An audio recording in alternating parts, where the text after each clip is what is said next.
जोर से बोलो हालेलुया, ऊंचा बोलो हालेलुया। मैं बिलीव करता हूं तुम बहुत बरकत पा चुके हो। मैं विश्वास करता हूं तुम्हारी जिंदगी में काम हो चुका है। मैं विश्वास करता हूं जिस आशा से तुम आए हो वो काम तुम्हारी जिंदगी में हो चुके हैं।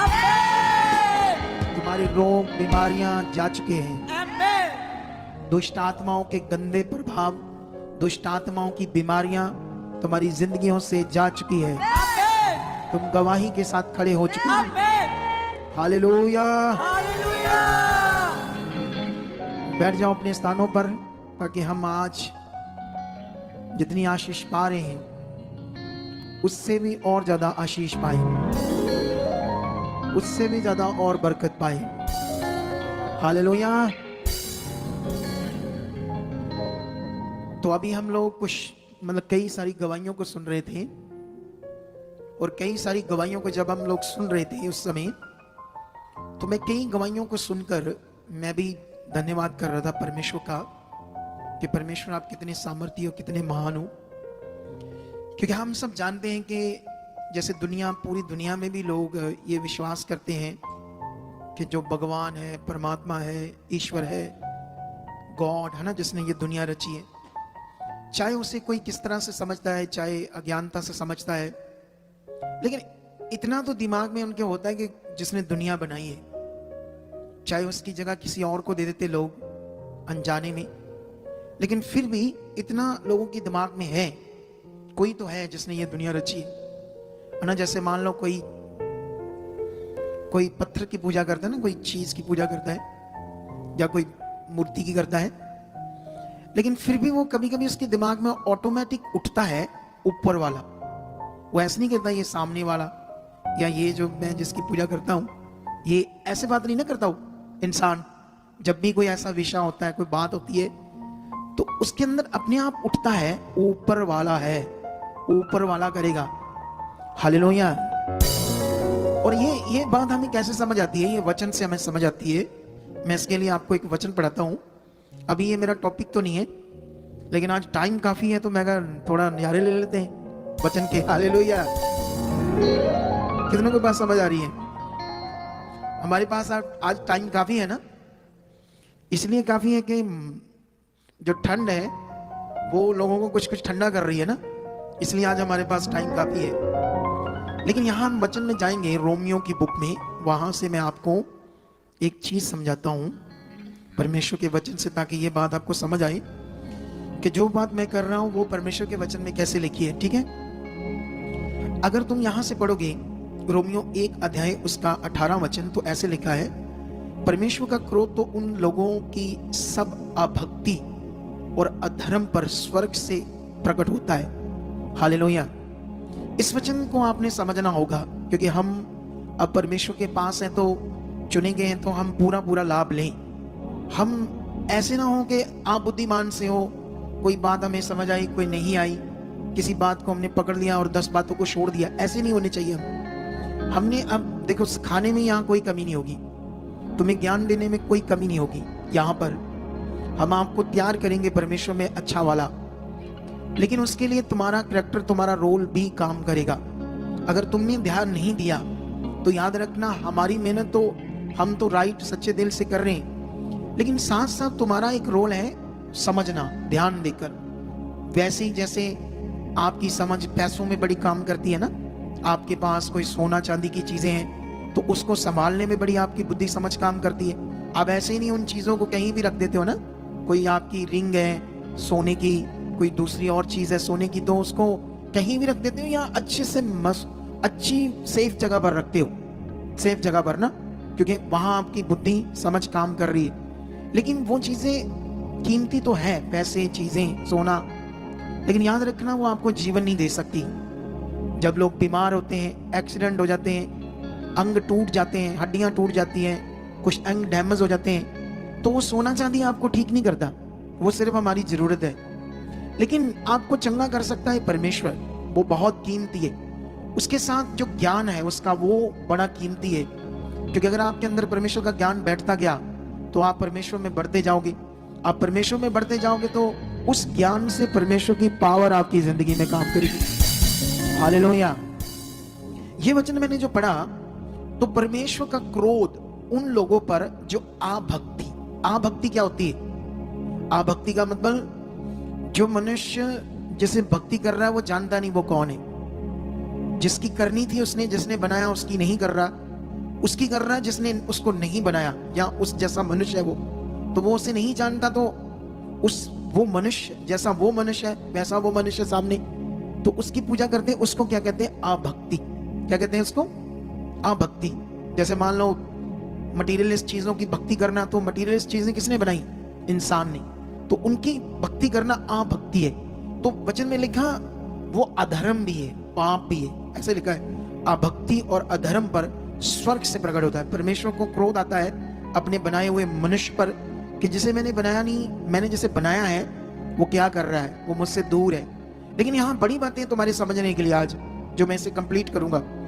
और आगे लिखा जो सत्य को अधर्म से दबाए रखते हैं, अपने पाप के कारण सच्चाई को दबाकर रखते हैं, लेकिन इसलिए कि परमेश्वर के विषय का ज्ञान उनके मनों में प्रकट है। चाहे वो अभक्ति करते हैं, चाहे वो परमेश्वर से दूर हैं, चाहे वो संसार में हैं, लेकिन फिर भी परमेश्वर कहते हैं मेरा ज्ञान उनके मनों में है। जैसे मैंने कहा ना, उनके अंदर एक बात उठती है, वो ऊपर वाला वो है ना। वो पता नहीं किसी जानवर की पूजा करते हैं, किसी मूर्ति की पूजा करते हैं, लेकिन उसकी बात नहीं करते। जब हालात होते हैं, कुछ ऐसा विषय होता है, किसकी बात करते हैं? ऊपर वाले की। यही वचन हमें समझ आता है कि परमेश्वर जो बात कर रहा है यहां पर कि उनके मनों में मेरा ज्ञान प्रकट है। परमेश्वर कैसे ये बात कर रहे हैं कि उनके मनों में ये बात प्रकट है? क्योंकि परमेश्वर ने उनके मनों में ये डाला है। हालेलुया। ऐसी चीज को डाला। कैसे? और थोड़ा पढ़ना पड़ेगा, फिर समझ आएगा। आगे लिखा उसके अनदेखे गुण, अर्थात उसकी सनातन सामर्थ्य और परमेश्वर तब जगत की सृष्टि के समय से उसके कामों के द्वारा देखने में आते हैं। परमेश्वर का वचन कहता है जो कुछ उसने अपनी सनातन शक्ति से, सामर्थ्य से इस दुनिया को क्रिएट किया है, सूरज को, आसमान को, तारों को, पहाड़ों को, नदियों को, समुद्रों को, हवा को, पानी को, ये सारी चीजों को उसने बनाकर, और जो उसके काम हो रहे हैं, हवा चल रही है, बादल आता है, बारिश होती है, सूरज निकलता है, फिर अस्त हो जाता है ना, रुत बदलती है ना। अभी जैसे ठंड आ गई, तो ये किसका ठहराए हुए काम है? ये किसके काम है? बोलो। ये परमेश्वर के काम है।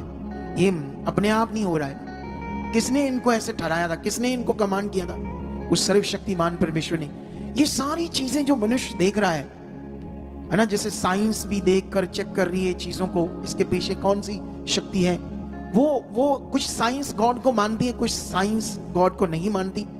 लेकिन कुछ साइंस कहती है हाँ कोई पावर तो है तभी ये चीजें हैं, ऐसा भी साइंस कहती है।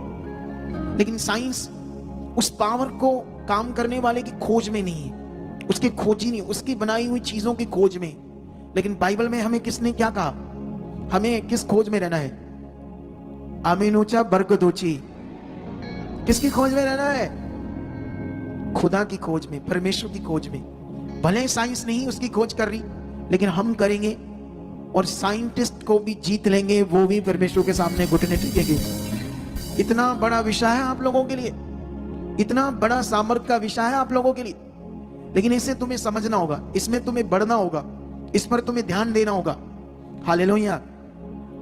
लेकिन यहां पर लिखा, लास्ट में एक बात मैंने छोड़ दी, जब मैंने तुम्हें कहा कि उसके गुण, उसकी पावर, सनातन सामर्थ्य, उसका परमेश्वर तब, उसका होना, ये सारा जो जीवित काम दुनिया में हो रहे हैं, दिन चढ़ता है, रात होती है, बादल आते हैं, बारिश आती है, रुतें बदलती है ना, ओस पड़ती है, बर्फ पड़ती है, पहाड़ है, हवा है, ये सब उसकी शक्ति के काम है। इसे देखकर वो दुनिया कहती हाँ वो ऊपर वाला, हाँ वो है महान, ऐसा करके बात करते हैं। लेकिन एक थोड़ा सा मैंने छोड़ दिया था, यहां तक कि वह निरुत्तर है। परमेश्वर ने तो प्रकट किया कि मैं हूं लोगों के मनों पर, ये अपनी शक्ति से सब कुछ बनाकर, उसके काम उसके गवाह है कि वो है। लेकिन मनुष्य उसे समझने की बजाय मरी हुई चीजों को अभक्ति के रूप में पूजा करता है और अपने नाश का कारण बना रहा है। सच्चाई को नहीं समझ रहा। सच्चाई क्या है? सच्चाई समझनी होगी। जैसे एक लड़की कहती मैंने सच्चाई के वचन को जान लिया था, मैं जब यहाँ आती थी तो मैं सब कुछ रहती थी, यहाँ जो लंगर पानी चलता है मैं सब खाती पीती थी, लेकिन अपने से कभी बोया नहीं, मेरे पास था नहीं। लेकिन मैंने उस जीवित परमेश्वर से कहा मैं बोना चाहती हूँ, मुझे काम दे, मुझे ड्यूटी दे। पहले उसने मुझे एक काम दिया, मुझे 15,000 आया। अब मैं 4 महीनों की ड्यूटी लगाकर आई, मेरे अकाउंट में 80,000 आया। उसके लिए 80,000 ये बहुत बड़ी अमाउंट है उसके लिए, जिसके पास 200, 400, 500, 1000 भी मुश्किल थे। 1000 रुपया भी जिसको देखना मुश्किल है, उसके लिए 80,000 अमाउंट क्या है, बहुत बड़ी है। लेकिन उसके लिए रास्ता किसने खोला? परमेश्वर ने। ना एक भाई की मैं गवाही सुन रहा था, और वो भाई कह रहा था कि मेरे घर में खाने को भी कुछ नहीं था, बहुत मुश्किल था, जो ना तो मुझे अच्छे से कोई काम मिलता था, मैं परेशान रहता था, दुखी रहता था। लेकिन एक भाई ने उसे परमेश्वर के बारे में कुछ बताया। जब वो परेशान था, कोई घर भी नहीं था, किराए के घर में था ना, कच्चा घर था, कच्चा। कितनों को बात समझ आती है? कुछ भी नहीं था उसके पास, मुश्किल थी। उसको थोड़ा सा आगे लाओ। कई बार ये क्वेश्चंस कम करते हैं ना, कुछ चीजें नहीं कम समझ आती, तो मैं और पूछूंगा एक दो बात उससे। पहली बार आया ये चर्च, वो ऊपर क्यों चढ़ रहा है? उधर ही खड़ा रहे, चंगा बंदा नहीं, इधर इधर इधर वहीं पूछ लेंगे हम। परमेश्वर से बरकत है। क्या नाम तेरा भाई? मेरा नाम सत्येंद्र स्नेही है। सत्येंद्र स्नेही। क्या? सत्येंद्र स्नेही। सत्येंद्र जी। अच्छा, सत्येंद्र तेरा नाम है ना? जी। अच्छा मुझे ये बता, तू काम क्या करता था? मैं काम पेंटर का काम करता हूँ। पेंट का? जी। वो मिलता दिन नहीं था अच्छे से? कभी मिलता है, अभी तक नहीं मिला। कभी मिलता है, कभी मिलता नहीं है। कभी मिलता था, कभी नहीं मिलता था? जी हाँ। तो बहुत मुश्किल में थे? बहुत परेशानी में, बहुत परेशानी में। घर में खाना पीना मुश्किल था? जी हाँ। घर भी कच्चा था? मेरे घर में घर कच्चा था, और बारिश से इतनी परेशानी होती है, बारिश इतनी होती है कि मेरे घर में पानी भर रहा है अभी भी। बारिश से पानी भर जाता था? जी हाँ। ठीक है, सुनो अब ध्यान दो। मतलब जो कुछ तू कमाता था उससे माड़ा चंगा जीवन चलता था, जो कमाना था थोड़ा बहुत उसी से बड़ी मुश्किल से घर चलता था। जी हाँ। लेकिन इसको गुड न्यूज दी ना परमेश्वर के बारे में। उससे पहले तो ये ऐसे बहुत, तुम भी पुकारते होगे ना, कोई भगवान है तो मेरा भला करो, जैसे सारी दुनिया करती है। हाँ हाँ। आप ऐसे लगे हुए थे। बिल्कुल। लेकिन कोई रास्ता नहीं खुल रहा था। बिल्कुल। लेकिन जब आपको बताया परमेश्वर के बारे में, फिर तब तक तो आप नहीं जानते थे मुझे ना, इस मिनिस्ट्री को आपको दर्शन दिया परमेश्वर ने, इस मिनिस्ट्री का, ये सारी मिनिस्ट्री नजर आई, क्रॉस नजर आया, फिर आपने अपने घर में क्रॉस बनाया? जी हाँ, मैंने घर में पेंट से? जी हाँ। अच्छा, उसी वक्त घर में क्रॉस बना लिया? हाँ। और जब क्रॉस बना लिया फिर तुम्हें ऑनलाइन देखना शुरू हो गई? हाँ। देख लो कितना मन आया कि फटाफट अपने घर में क्रॉस बना लिया। आप में से किसने किसने बनाया अपने घर में क्रॉस? हाथ खड़ा करके बताओ, जिसने अपने घर में क्रॉस बनाया है, ऊपर हाथ खड़ा करो, ऊपर। बाकी सारे अपना मुकुट लेकर जाना, आज शाम को जब घर जाओगे ना तो अपना अपना मुकुट ले जाना, ठीक है? जिन्होंने हाथ नहीं खड़ा किया। अच्छा देखो बंदे को, जैसे पुलपुट नजर आता है, क्रॉस नजर आता है, फटाफट अपने घर में क्या बनाता है? क्रॉस। प्यार हो गया ना, दिल आ गया ना प्रभु पर, विश्वास अच्छा बन गया ना। और जैसे बनता है विश्वास अच्छा, देखो रास्ते खुलते हैं, और कितना अच्छा घर पक्का बन गया। और अभी गवाही देने आया। क्या देना है अभी? अपनी गवाही देने आया। तो बस अभी इतना बड़ा है, ठीक है? अब बैठ जाओ बस। अभी आप लोगों ने ध्यान देना, यहां पर बाइबल में लिखा, इस संसार की जो दुनिया है, जो परमेश्वर से दूर है, वह निरुत्तर है। उनके पास परमेश्वर की समझ का कोई उत्तर आंसर नहीं है। इतना दिमाग में उठता है कि हाँ कोई है जिसने दुनिया बनाई है, लेकिन फिर भी वो शारीरिक है, संसारिक है। तो संसारिक दुनिया के पास स्पिरिचुअली समझ ना होने के कारण उसको नहीं समझ पा रहे। कितनों को बात समझ आती है? अब कितने लोग यहाँ आ रहे हो हर हफ्ते, थर्सडे, संडे, तुम लोग जीवित काम सुनते हो, पावर देखते हो, हीलिंग देखते हो, हम प्रार्थना करते हैं, लोग उसी समय हील हो जाते हैं। तो ये सब कौन कर रहा? वो है जिंदा खुदा। लेकिन इसकी खोज में बढ़ना होगा, इसकी समझ में बढ़ना होगा। जब तक हम इसकी समझ में नहीं बढ़ेंगे तब तक हमारा फेथ, मन नॉर्मल है। और ये जो फेथ नॉर्मल है, जो मन नॉर्मल है, वो कैसे काम करेगा ना। विश्वास का मतलब ही ये होता है उसे जानना। विश्वास का मतलब होता है जिसे मैं जान गया हूं, अब उस पर मैं क्या करता हूं, भरोसा रखता हूं। तभी तुम्हारा वो भरोसा, तभी तुम्हारा विश्वास परमेश्वर की पावर को प्रकट करेगा, जब तुम्हें क्लैरिटी होगी कि मेरा बनाने वाला कौन है। लेकिन यहां पर परमेश्वर ने कहा फिर भी वे नरूतन है, संसारिक है, शरीरिक है, इसलिए नरूतन है। आगे लगा इस कारण के परमेश्वर को जानने पर भी उन्होंने परमेश्वर की योग बढ़ाई और धन्यवाद न किया, परंतु व्यर्थ विचार करने लगे, और यहां तक कि उनका निर्बुद्धि मन अंधेरा हो गया। बाइबल में लिखा, जो महिमा, जो भक्ति अपने रचने वाले की होनी चाहिए थी, वो उसको नहीं दी, क्योंकि उनका निर्बुद्धि मन अंधेरा हो गया पाप के कारण, शैतान की गुलामी के कारण। और आगे लिखा, वह अपने आप को बुद्धिमान जताकर मूर्ख बन गए। परमेश्वर कहते हैं इस दुनिया के लोग अपने आप को बुद्धिमान समझकर मेरे सामने क्या बन गए, मूर्ख बन गए। और लिखा, अविनाशी परमेश्वर की महिमा को नाशवान मनुष्य। और आगे लिखा, पक्षियों, चौपायों मतलब 4 टांगों वाले जानवर और रेंगने वाले जंतुओं की मूर्ता की समानता में बदल डाला। मूर्ख कैसे बन गए, मेरे सामने मूर्ख बन गए, अपने आप को बुद्धिमान समझकर मुझे इंसानों के समान समझ लिया, जानवरों के समान समझ लिया, और उनकी मूर्तों के समान मुझे समझ लिया कि मैं शायद ऐसा हूं। ये परमेश्वर बात कर रहा है इंसानों से, ये परमेश्वर सृष्टिकर्ता बात कर रहा है हम सब से। अगर हम चाहते हैं बहुत ताकत को देखना, अगर हम चाहते हैं, क्यों हम सुसमाचार देना है इस दुनिया में, क्यों उसके ज्ञान को बांटना है, इसका एक बड़ा मकसद है जो आज हमने समझ कर जाना है। हमने चुप नहीं रहना, क्योंकि ये हमें काम दिया गया है, ये भक्ति है हमारी जो परमेश्वर की। हमारी भक्ति ये नहीं कि यहां मैं कोई स्टैचू बना दूं यीशु मसीह का और उसके आगे टली बजाऊं या कुछ ऐसा कुछ करूं, या तुम्हें भी बोलूं माथा टेको ये करो, ये भक्ति नहीं है, ये तो इंसानी चीज है। भक्ति है उसकी आज्ञाकारी, भक्ति है वो जो चाहता हूं वो करना। वो क्या क्या हमें कह रहा करने के लिए, उसको करने में आपने क्या देना है, ध्यान देना है। हालेलुया।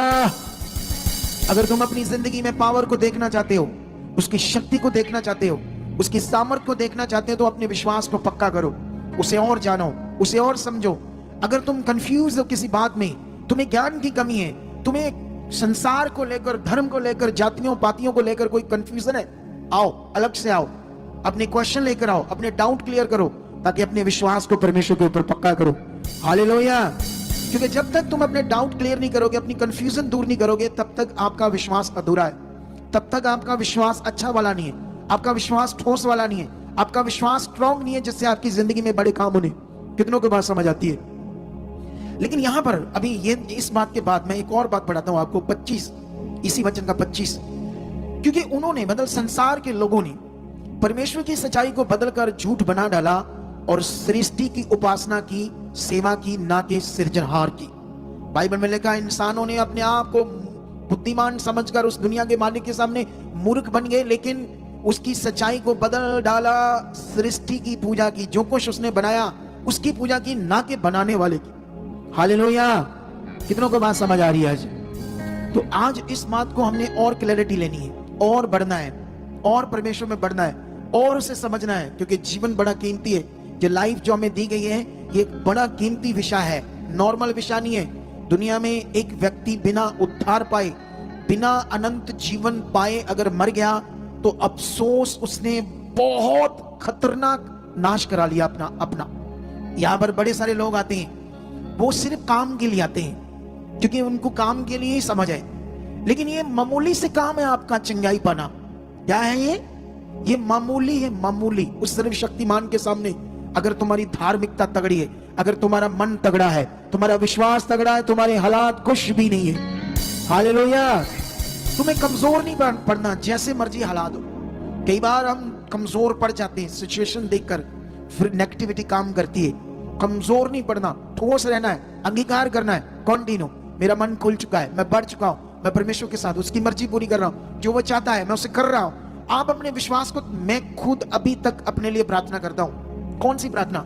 मेरा विश्वास बड़ा हो चुका है, परमेश्वर मेरे अंदर से हर चीज का डर खत्म हो चुका है, मौत का, दुनिया का, संसार का, किसी चीज का मुझे डर ना हो, सिर्फ आपका हो। मैं कॉन्टिन्यू अपने डर को खत्म करने के लिए, कॉन्टिन्यू अपने विश्वास को बहुत तगड़ा करने के लिए अभी भी प्रार्थना करता रहता हूं, उसके सामने रखता रहता हूं। कितनों को बात समझ आती है? मैं जितना करता रहता हूं उतना मेरा विश्वास बढ़ता जाता है। तुम भी ऐसा कर सकते हो। तुम्हें प्रेयर में, वचन में, इन बातों में अच्छे से समझ कर चलना चाहिए। ये ऐसा नहीं है। ये क्रिश्चियनिटी का मतलब आप परमेश्वर के घर में आए, कोई हाजिरी सिस्टम नहीं है। जैसे दुनिया कहते हैं ना, चलो रब देकर हाजिरी लगी, ये वो सिस्टम नहीं है जो दुनिया के हिसाब से। यहां समझना है, बढ़ना है, क्या परमेश्वर चाहता है वो करना है। ये विषय है। यहां बैठे सुना, सोचा, हाजिरी लग गई, चिलिया हो गया मेरा पूरा, अब मैं जाऊं। यहां ये विषय नहीं है। यहां बड़ा खास विषय आपके लिए, वो है आपका बढ़ना। क्या चाहता है मेरी जिंदगी से खुदा, वो करना। ये है सबसे बड़ा विषय। वो क्या चाहता है उसे करना है हमने। हालेलुया। अगर वो कर ही नहीं रहे आप, जो परमेश्वर आपको सिखा रहा है, तो जो आप चाहते हैं वो बड़ा फल, बड़ी पावर, बड़ी सामर्थ, बड़े काम, फिर कैसे देखोगे आप लोग। हालेलुया। तो मैं विश्वास करता हूं कि तुम्हारे साथ ऐसा होगा यीशु मसीह के नाम से। एक बार आंखें बंद करो और एक प्रार्थना करो परमेश्वर के सामने कि परमेश्वर, जो वचन हम तेरा सुन रहे हैं परमेश्वर, उसका बड़ा फल हमारी जिंदगी में आ चुका है। हमें और बुद्धि और समझ परमेश्वर आप दे चुके हो, ताकि परमेश्वर पिता हम जो सुने उसे पूरा कर पाए, उसमें बढ़ पाए, उसमें चल पाए, तेरी मर्जी को पूरा कर पाए। परमेश्वर निश्चय ऐसा हो चुका है यीशु मसीह के नाम से। आमीन। हालेलुया। तो अभी मैंने एक टॉपिक शुरू किया था इस संडे, आज्ञाकारी के ऊपर। किसके ऊपर? अब आज्ञाकारी